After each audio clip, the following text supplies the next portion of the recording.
The day meat rained from the sky. The date was March 3rd, 1876. The place, a tranquil, unassuming farmhouse nestled in the quiet, rolling hills near Olympia Springs, Kentucky.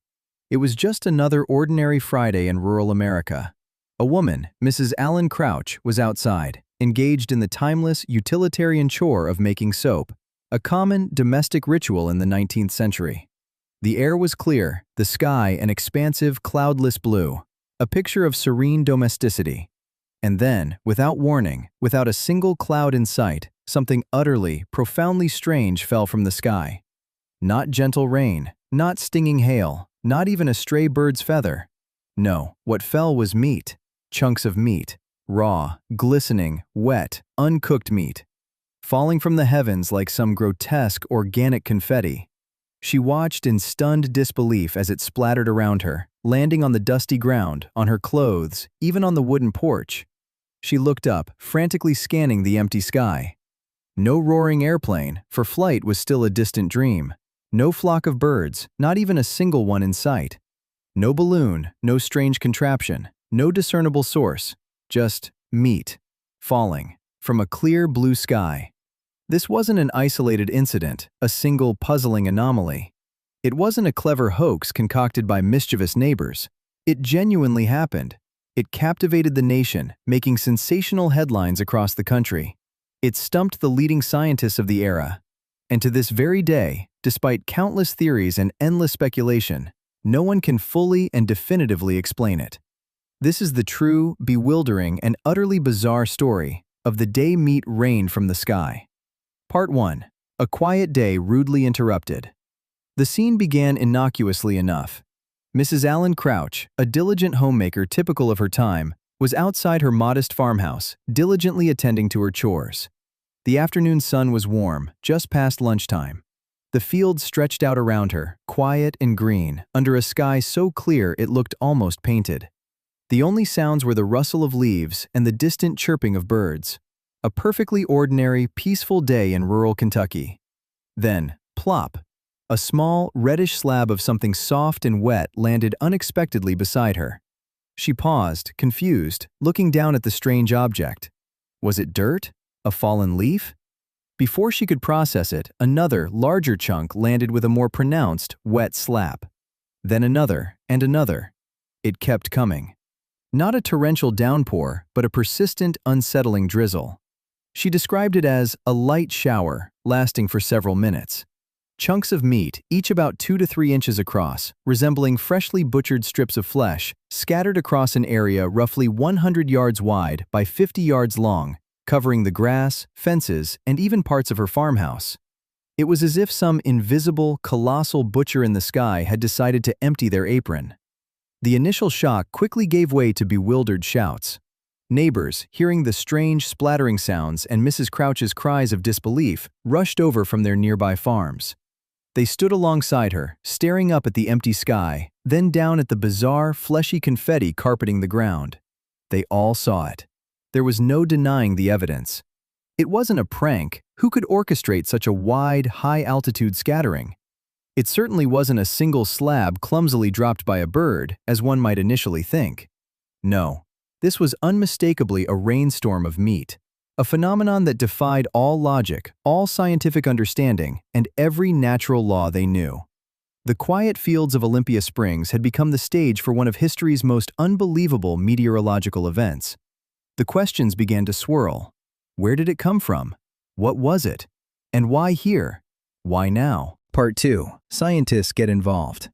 News, even in the 19th century, traveled fast when it was this sensational.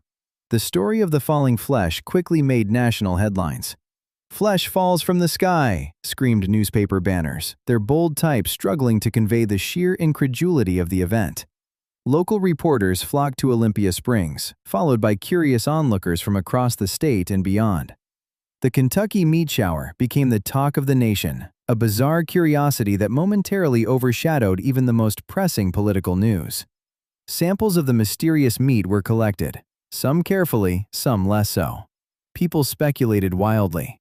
Was it a divine omen, a sign of impending doom or blessing, or something more terrestrial but equally puzzling? And then, as the story gained traction, the scientists got involved. 19th century science, while rapidly advancing, was still grappling with many fundamental questions about the natural world, and this event presented an unprecedented challenge. But before the formal scientific inquiry could even begin, a more immediate and frankly baffling form of investigation occurred. Locals, driven by an unshakable, if bizarre, curiosity, actually tasted the sky meat. Yes, you heard that right. They ate it. One local, a man named Mr. Harrison Gill, reportedly declared that it tasted like lamb. Another swore it was deer, perhaps venison. Someone else, with equally confident conviction, insisted it was bear meat. Why were they eating meat that had just fallen from a clear blue sky without explanation? Your guess is as good as ours. Perhaps it was a mixture of desperation, a lack of modern hygiene awareness, and simply an insatiable human desire to understand by any means necessary. With the public's appetite both for news and actual sky meat sated, at least temporarily, the more formal scientific examinations began. Samples were sent to prestigious institutions and eminent scholars. A prominent scientist at the New York Scientific Association, Professor L.D. Kastenbein, after meticulous examination under his microscope, declared it to be lung tissue, possibly human or equine, horse. This sent a shiver of horror and renewed speculation through the public. The idea of human flesh falling from the sky was far more disturbing than mysterious animal parts. Another distinguished scholar, Dr. A. L. Miggs of Philadelphia, after his own analysis, offered a slightly less horrifying but equally vague conclusion. It was cartilage and muscular fiber from a ruminant, suggesting a cow or sheep, but still offering no explanation for its aerial arrival. Still another, a Dr. W. M. Link, concluded with a baffling understatement that it was nothing unusual. This, for airborne raw meat, was a bold, almost flippant take that puzzled many. His confidence seemed utterly misplaced. The scientific community was utterly baffled. Their theories contradicted each other, and none could adequately explain the how. The Kentucky meat shower became a fascinating, frustrating enigma. Part 3. Explaining the unexplainable. As the scientific reports, contradictory as they were, filtered through the newspapers, theories among the general public and budding naturalists exploded. Some were plausible, logical attempts to make sense of the chaos. Others were decidedly less so, veering into the realm of pure fantasy. Theory 1. It was a prank. This was the simplest explanation, and often the first thought when something unusual happens. Someone, perhaps a local joker with too much time and meat on their hands, tossed it into the air. Problem? This theory quickly crumbled under scrutiny. The area covered by the meat shower was extensive. 100 yards by 50 yards is a considerable area. To spread chunks of meat so widely and so high, undetected, would have required a complex, elaborate, and nearly impossible setup. No catapults or hidden devices were found. Furthermore, it was witnessed by multiple people, scattered across the area, not just one isolated individual, making a targeted hoax incredibly difficult to pull off. The spontaneous nature and the widespread distribution argued strongly against a simple prank. Theory 2. Meteor meat. Yes, seriously. This theory posited that the meat actually came from outer space, perhaps a new, never-before-seen type of organic meteoroid that somehow survived atmospheric entry. Thankfully, this one did not gain significant traction among serious scientists. While the idea of meat from space is undeniably dramatic, it flies in the face of all known astrophysical principles and the composition of meteors. It was pure sensationalism, a desperate leap into the unknown. Theory 3, the most accepted one to this day. Vultures. This theory, while perhaps the most biologically sound, is also undeniably the most, well, gross. It involves vultures, specifically turkey vultures, which are common in Kentucky. Vultures are scavengers. They eat carrion, decaying meat. When threatened or startled, or even when they gorge themselves and need to lighten their load for flight, vultures have a remarkable, if disgusting, defense mechanism. They vomit to escape predators. It's a highly effective way to lighten their body weight quickly and create a deterrent for anything pursuing them. The theory suggests that a large flock of these turkey vultures may have been circling over Mrs. Crouch's land, perhaps having just finished a very large meal from a carcass. Something, a sudden loud noise, a hunter's shot, a predator below, spooked them. And in their collective panic, the entire flock let loose a synchronized mass regurgitation event. So, the leading scientific explanation for the Kentucky meat shower is essentially tactical vulture barf. While it might lack the celestial grandeur of meteor meat or the cunning of a human prankster, it is, sadly, biologically accurate and arguably the most plausible. It explains the type of tissue found, bits of muscle, lung, etc., from a partially digested meal, and the scattered distribution. It's a gross but logical conclusion. Part 4. The Aftermath and Enduring Mystery. Despite all the theories, the frantic investigations, and the bizarre public tastings, no one could say definitively, with absolute certainty, what happened. The vulture theory gained the most scientific acceptance, primarily because it offered a plausible biological mechanism, even if it lacked direct observational proof. The biggest challenge to the vulture theory, and indeed to any explanation, was the lack of direct evidence during the event itself. No birds were actually seen flying overhead at the precise moment the meat began to fall. If it was a flock of thousands of vultures, surely someone would have noticed them.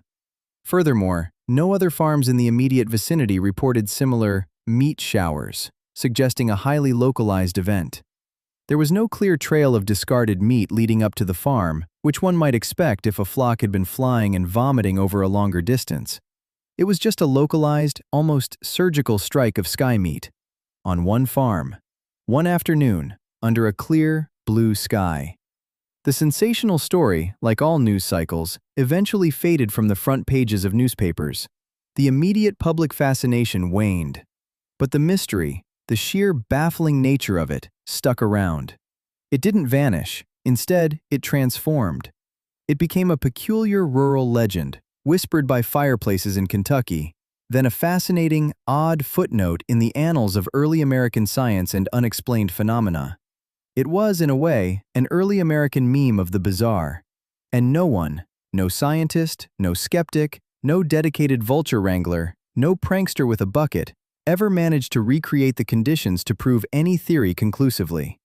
The Kentucky meat shower was, and remains, a true one-off, a singular, inexplicable event frozen in time, continuing to challenge our understanding of the mundane and the extraordinary.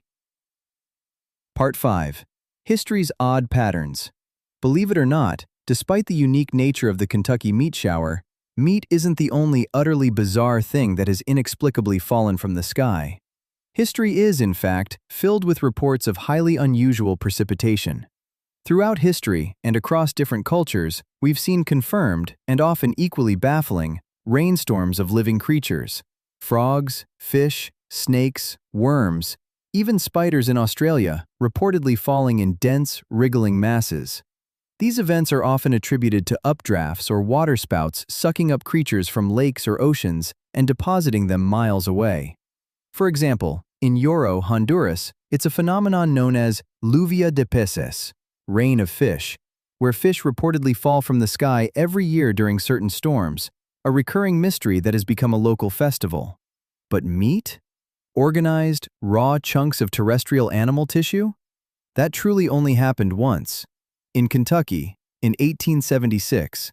It defies simple explanations like waterspouts or updrafts because the material itself isn't aquatic, nor does it typically float.